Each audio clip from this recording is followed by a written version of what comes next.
Entonces observe, tenemos armas de milicia. Uno, la sangre de Cristo. Primera arma de milicia, la sangre de Cristo. Segundo, la palabra de Dios. Segunda arma de milicia, la palabra de Dios. Pero por encima de esas dos, el amor de Dios. O sea, la primera arma de milicia es el amor de Dios. Porque si no amamos, las demás armas no funcionan. El amor de Dios. Cuarta arma de milicia, la oración. Arma de milicia, la oración. Y la oración divídala en dos: su tiempo de comunión y su tiempo de compartir. O sea, usted siempre debe tener mínimo un compañero de oración, mínimo uno. O sea, siempre debe tener un compañero de oración que mínimo oren 5 minutos cada día. O sea, un compañero de oración que mínimo ore. Ah, no, que es mi esposo. No, que no sea su esposo, que no sea su esposa, que no sea su hijo, que no sea su hija. O sea, alguien de la iglesia que se constituya en un compañero de oración. O sea, alguien, conozca o no conozca, pero usted tiene que abrir su corazón, ¿cierto? Y también escuchar el corazón de ese compañero o de esa compañera de oración. Quinta arma de milicia, intercesión comunitaria. Es decir, cuando la iglesia se une comunitariamente a orar, a interceder. Y cuando hablo de la iglesia, simplemente lo que dijo Jesús: cuando 2 o 3 se reúnan en mi nombre, allí yo estoy. ¿Sí? O sea, no necesito una multitud. Partimos de ese principio.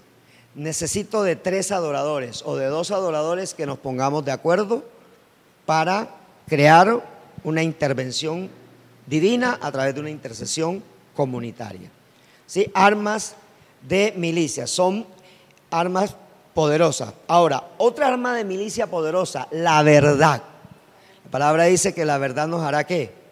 Libres. Entonces, nosotros, vea, la mentira es tan fácil decirla que nos sale fácil.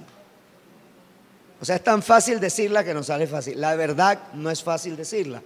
Por lo general pensamos la verdad, ¿cierto? Pero la mentira no la pensamos. Pero la verdad es un arma de milicia, ¿cierto? Arma de milicia. Otra arma de milicia, la justicia de Dios. O sea, apoyarnos en la justicia de Dios. Sexta arma de milicia, la justicia de Dios. La justicia de Dios. Y séptima arma de milicia, la octava. He dicho 8, 7. 2, el amor de Dios. 3, 4, 5, 6, 7, la octava, la comunión con Dios. Yo puedo leer la palabra y no tener comunión, y estoy haciendo una parte apenas, pero necesito la comunión con Dios. Entonces, dejemos esas 8 armas de milicias que no son carnales. O sea, son armas que no son carnales. Y mira que no te he dicho que te congregues, no, porque es que el congregarse no es un arma de milicia, es una responsabilidad, ¿cierto? Hace parte de la familia que nosotros vivimos. Amén. Entonces, vayamos a Ezequiel 22:30. En Ezequiel 22:30, el texto ya lo usó la pastora Vilma en la enseñanza del viernes anterior. En Ezequiel 22:30 la escritura dice: y busqué entre ellos hombre. Mire que no dice hombres, sino dice: y busqué entre ellos hombre que hiciese vallado y que se pusiese en la brecha delante de mí a favor de la tierra, para que yo no la destruyese, y no lo hallé. Hay una trilogía demoníaca, ¿sí? Usted sabe que hay una trilogía demoníaca: Satanás, la bestia y el falso profeta. Trilogía demoníaca. Esa trilogía demoníaca que describe Pablo, siempre, a diario, a segundos y a minutos, está obrando en contra nuestra. O sea, siempre nos está atacando esa trilogía. Esa trilogía ha sido dejada por el Señor Jesucristo de una manera, digamos que con un permiso, porque esa trilogía permite probar las armas de nuestras milicias. Esa trilogía permite qué tan firme estamos nosotros. Mientras Marlon nos llevaba a la presencia del Señor con el equipo en adoración, el Señor ponía en mi mente que nos acordásemos de dónde nos sacó Él, o sea, cómo estábamos. O sea, que James se acuerde cómo llegó a la iglesia, ¿cierto? Que Manuel se acuerde cómo llegó a la iglesia, que Felipe se acuerde cómo llegó a la iglesia, que mejor dicho, eso parecía un bulto de ganzúa, todo enredado ahí, eso, o sea, no respiraba, ¿cierto? Había que invitarlo a almorzar todos los días, no porque no tuviera para comer, porque sí le daban, pero era para darle ánimo, ¿cierto? Entonces, hasta 3 veces a la semana pasábamos James y yo con Felipe tratando de desenredar eso, ¿sí? Entonces, cuando uno avanza en el Evangelio, el problema es que uno se olvida cómo entró, o sea, cómo llegó uno a los pies de Jesús. Y entonces ya no queremos usar esas armas de milicia, sino que entonces ya usamos algunas, usamos las que nos conviene o las que nos gustan, ¿cierto? Métale esa arma de milicia, un 9, el ayuno. O sea, no este tipo de ayuno, sino, ¿sí? 10. Entonces ya estamos hablando de un ayuno que usted consagra al Señor cualquier día de la semana, mínimo uno de mediodía. O usted puede decir, mi ayuno va que yo hasta almuerzo y después del almuerzo hasta el desayuno del día siguiente. Es perfectamente válido. O usted puede decir, yo voy a desayunar y solamente voy a cenar y el resto del día no voy a tomar sino agua. Eso es un ayuno perfectamente válido. O sea, para no tener el mito que el ayuno es que me levanto y ayuno, ¿cierto? El ayuno es, por ejemplo, que usted se abstenga de una de las 3 comidas. Y una de las cosas que nosotros vamos a trabajar en la iglesia es que nosotros durante un tiempo en el mes, por ejemplo, los 3 primeros días del mes, nosotros comencemos a hacer ayunos intermitentes. Ayunos intermitentes es que usted escoge el ayuno que quiere hacer. Si le es más fácil levantarse y ayunar hasta el mediodía, lo hace. Y si es más fácil ayunar el mediodía, entonces desayuna, no toma sino agua o té o sin azúcar hasta las 5 o 6 de la tarde, que levanta el ayuno, ya no come más sino hasta el día siguiente, ¿cierto? O sea, porque la idea es que haya un espacio y que programemos solamente 2 comidas, o sea, 2 mover la boca en el día. Entonces, eso es un ayuno que vamos a aprender a hacer, que es un ayuno intermitente por 3 días. Lo hacemos en donde renunciamos a un alimento. Correcto, el ayuno es importante. Entonces, Pablo nos enseña el poder de las armas espirituales, que dice no son carnales, sino que son ¿qué? Poderosas. Ahora, Pablo nos compara como un ¿quién? ¿Quiénes somos nosotros para Pablo?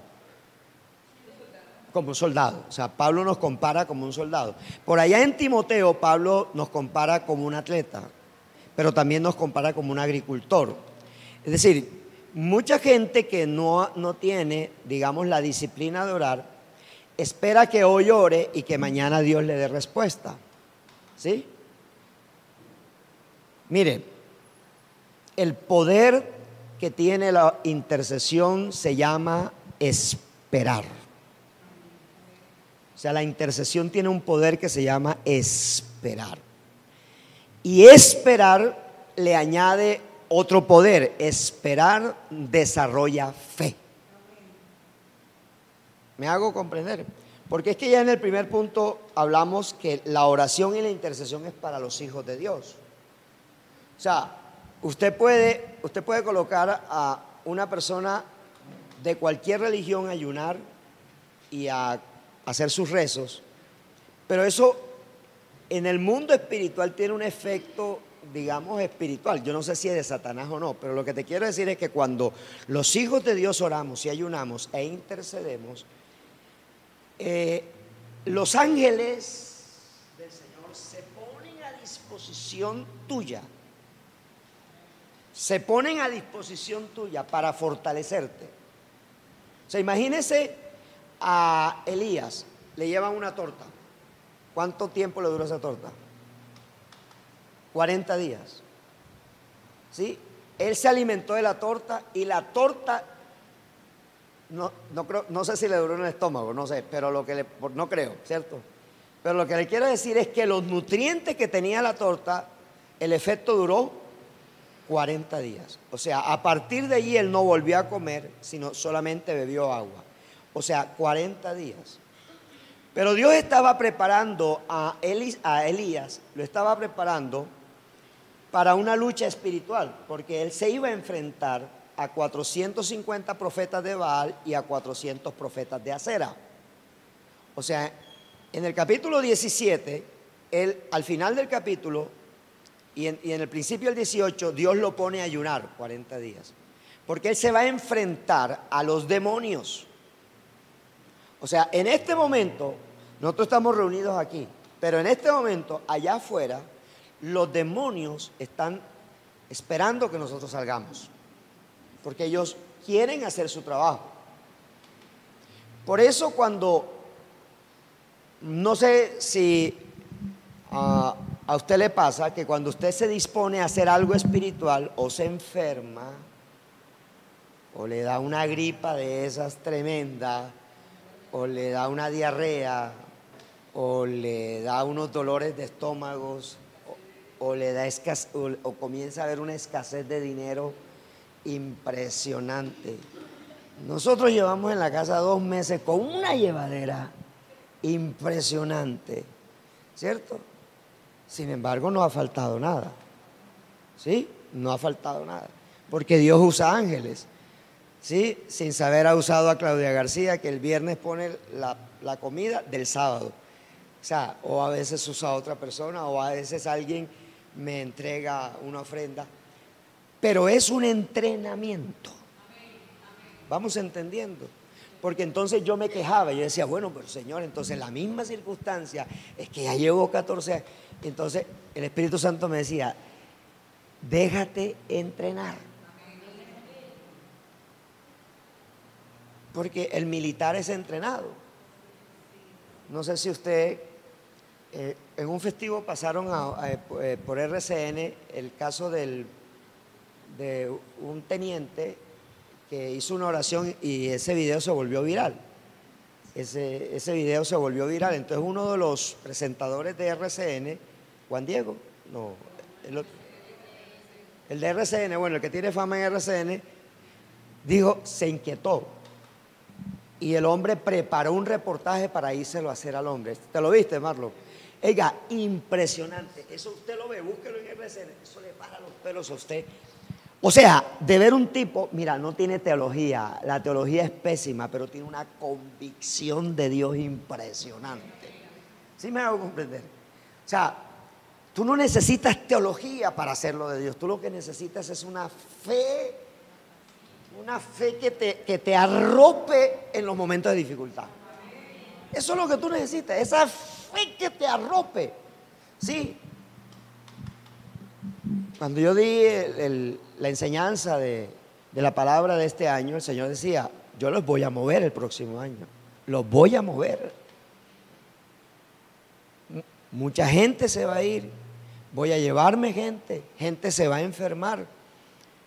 Van a pasar situaciones, van a tener situaciones, porque Dios está trabajando en el ser. O sea, Dios está trabajando en nosotros, en nosotros. Yo sé por la que James y Estela han estado pasando este año, ¿cierto? Pero hay una confianza. O sea, lo que te quiero decir es que hay una confianza por lo que ha estado pasando Angie, por lo que han estado pasando, por lo que ha estado pasando Vivianci, la hija de Vivianci, el hijo de Vivianci, el esposo de Vivianci, por lo que Marta y Alirio han estado pasando, por lo que Manuel y Johanny. O sea, mire, yo miro a la iglesia, mi esposa y yo y mis hijas, mirábamos la iglesia, parecemos un ejército de descuadernados. O sea, de verdad.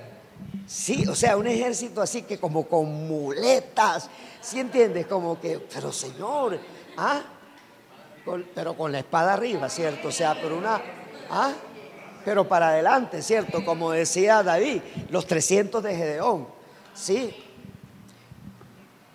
¿Y sabe qué es lo que está haciendo el Señor? Está mudando el cuero nuestro, está mudando nuestra ropa, está mudando nuestro ropaje espiritual. Porque los tiempos de comodidad nos acostumbramos a que Dios nos bendiga. ¿Sí? Nos acostumbramos. Marlon tiene como 3 meses que no le pagan, ¿cierto? O sea, nos acostumbramos. Me hago comprender. Entonces, el poder de la intercesión está en enseñarnos paciencia para que la paciencia produzca fe y para que la fe produzca santidad. Porque en la medida en que caminamos en paciencia, vamos a crecer en fe, porque nosotros creemos que Dios es nuestro, digamos, es la persona a quien yo le mando, a quien yo le ordeno. Ay, Señor, yo te pido un carro, entonces ya tiene que venir ya. No. Yo le invito a que usted se lea el libro ese de No es por vista, de Cas Luna. Oiga, de verdad, ¿sabe qué? Me impacta lo que él dice teológicamente, yo lo sé, pero lo que yo admiro del libro son sus testimonios. O sea, lo que yo admiro de ese libro, que entre otras es un devocional, que ya está, es 40 días de devocional, está en Facebook, usted lo puede conseguir. O sea, lo que yo le quiero decir es que uno muchas veces ve la gloria, pero no conoce la historia. Y una veces cree que los ministerios grandes no pasan necesidades. Y son los que más necesidades pasan porque tienen un armastrote, una estructura grande. ¿Sí? Entonces, el poder de la intercesión está en el intercesor. Porque el intercesor está confiando ante la autoridad que está intercediendo. ¿Sí? Dios le dijo a Jeremías, cuando Jeremías estaba lleno de problemas, le dijo, clama a mí. Clama a mí. Y yo te responderé. Ahora, Dios no le respondió a Jeremías cuando Jeremías clamó. Porque Jeremías dijo, siento mi cabeza llena de agua y mis ojos como fuentes de agua. Quisiera yo morirme ya porque te he clamado y no me has respondido. O sea, que somos humanos y como humanos no queremos tener problemas. Usted nunca ora diciendo, Señor, mándame un SIDA, Señor, mándame un cáncer. Usted no ora de esa manera. Señor, mándame que yo quede sin plata por un año. No, nadie ora eso. Ni el impío ora eso. Hasta los sicarios se echan la cruz para matar a una persona, para que el trabajo le salga bien. O sea, nadie ora porque Dios coloque un mal o coloque una prueba en la vida. Nosotros no buscamos la prueba. La prueba llega. Ahora, porque abrimos puertas, sí, algunas veces. Y otras veces porque Dios nos quiere probar, sencillamente. Ahorita mi esposa decía de un proverbio, es que si yo quiero ver a mi hijo bien, lo tengo que corregir. ¿Cierto? A veces hay padres que no se quieren ni siquiera conseguir una varita. Hermanos, en su casa tiene que haber una varita. Y si se portó mal en la iglesia y rebeldía, cuando llegó, hijito, te voy a dar 2, no me van a doler a mí, te van a doler a ti. Porque los padres decían antes que esto me va a doler más a mí. Eso es mentira, eso no le va a doler más. O sea, te va a doler a ti, pero te tengo que corregir. Porque si usted no corrige al niño de pequeño, no lo puede corregir de grande. ¿Cierto? No. Yo recuerdo que Marcos Enrique tenía 2 mesecitos y eso era una molestadera todas las noches. Y un día me levanté y dije, ¿sabes qué, mijito? Te voy a dar 2 nalgadas. Y le di 2 nalgadas. Lloró media hora, pero santo remedio, nunca más volvió a llorar a esa hora. Porque es necesario, porque nosotros venimos contaminados con el pecado. Entonces, el intercesor es un poder impresionante en la intercesión, porque el intercesor confía ante quien se está presentando. el intercesor confía delante de quien se está presentando. Ahora, observa Ezequiel 22:30. El Señor dice: busqué entre los hombres un hombre que se parara ¿dónde? En la brecha a favor de mi pueblo, para que yo no lo castigase. O sea, que en el corazón de Dios, ahora te hago la aclaración, Dios nunca intercede. ¿Estamos claros? Lo que hace el Espíritu Santo es interceder a favor de nosotros, pero el Espíritu Santo no intercede por mí si yo no intercedo. ¿Estamos claros? O sea, yo tengo que interceder, y esa intercesión que yo hago, el Espíritu Santo la sube al Padre para que el Hijo la responda. Todo lo que pidáis en mi nombre a mi Padre, yo os lo daré, dice Jesús. O sea, lo va a dar Jesús. Pero el intercesor necesita depender del Espíritu Santo para que su intercesión se vuelva fuerte. ¿Estamos allí?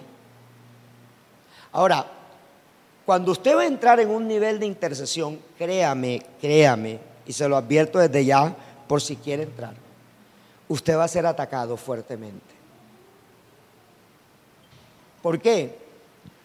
Porque los demonios se van a levantar para opacarte, para oprimirte, para desanimarte, para que tú renuncies.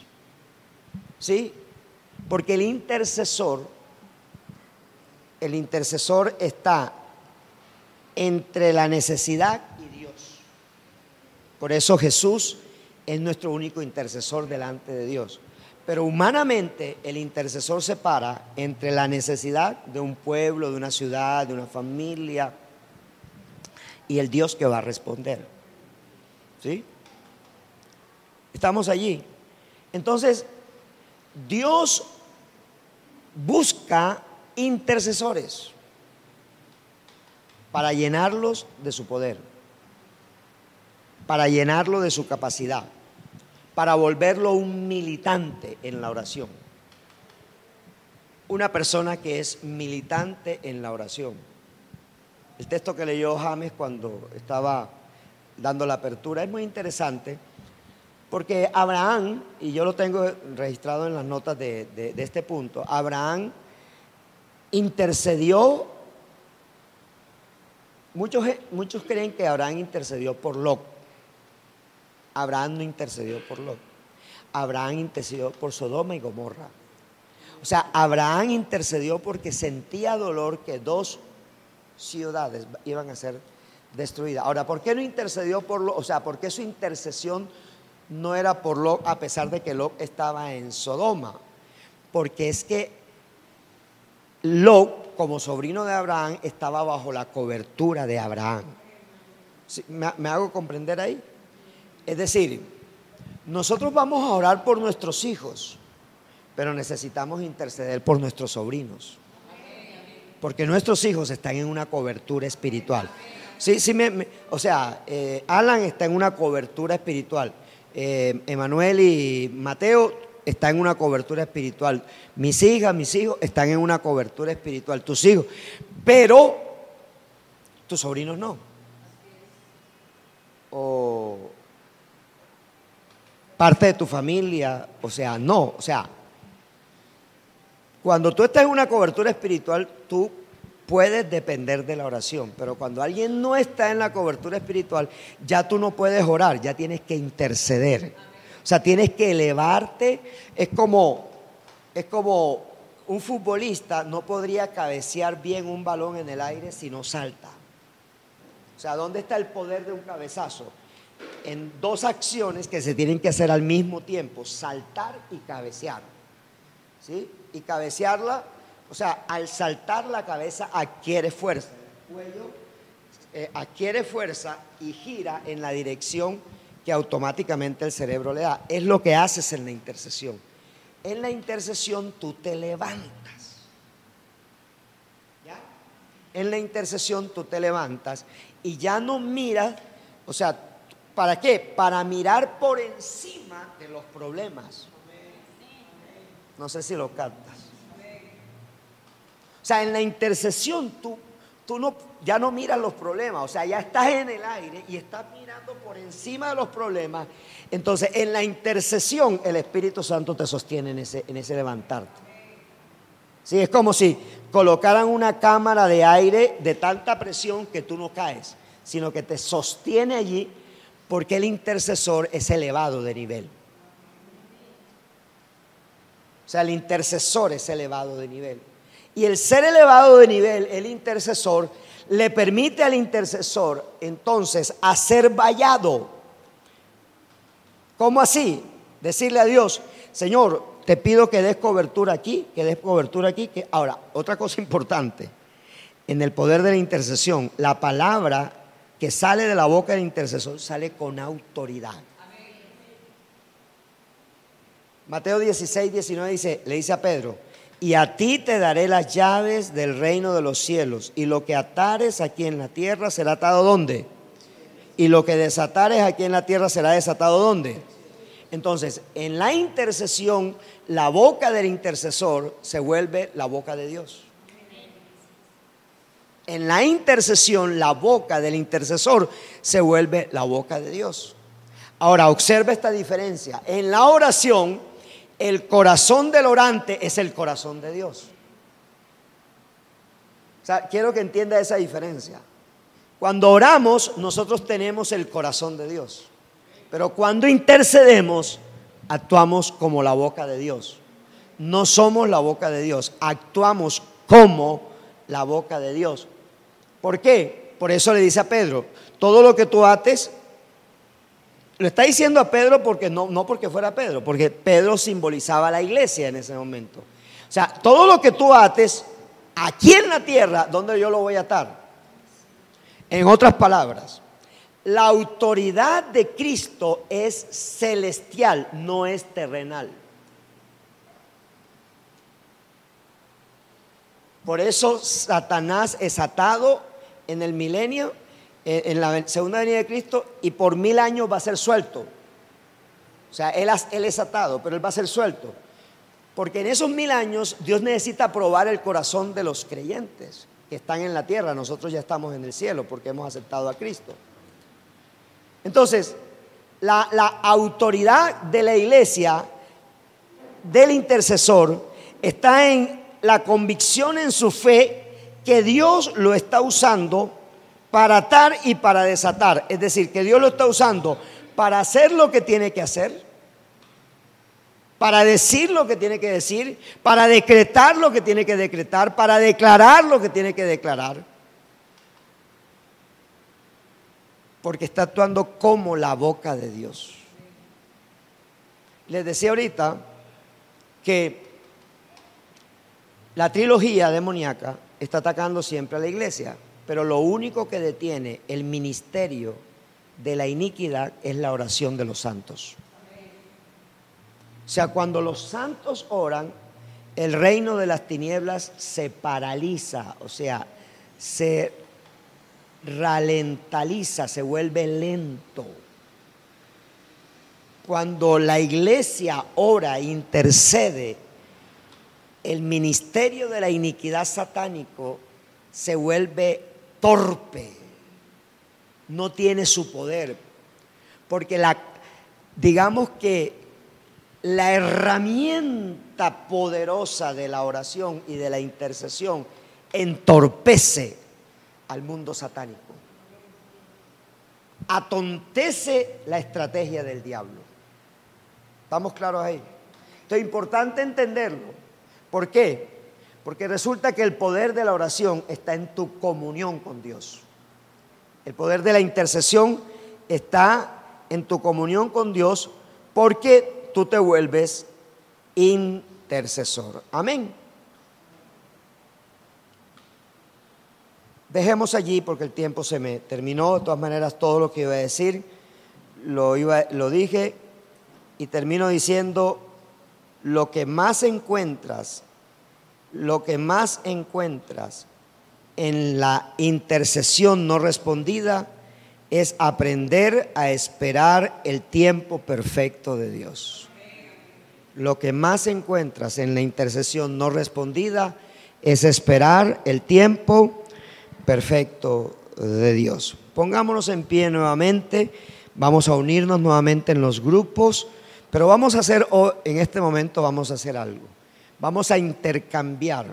Entonces, la pastora va a tomar a los jóvenes, James va a tomar el grupo de la pastora y creo que Jason, pero dejó delegado a Hasley, entonces, ¿no? Bueno, entonces yo lo tomo, venga. Entonces, y los jóvenes vienen y los va a ministrar Hasley, y los jóvenes, Hasley va a ministrar, sí, todos los jóvenes y tú a los de Génesis, ¿listo? Entonces vamos a hacer ese cambio basado en lo que hemos escuchado, vamos a orar basado en eso. Recuerde que tenemos 15 minutos para hacerlo en este momento, ya hemos corrido 5 minutos.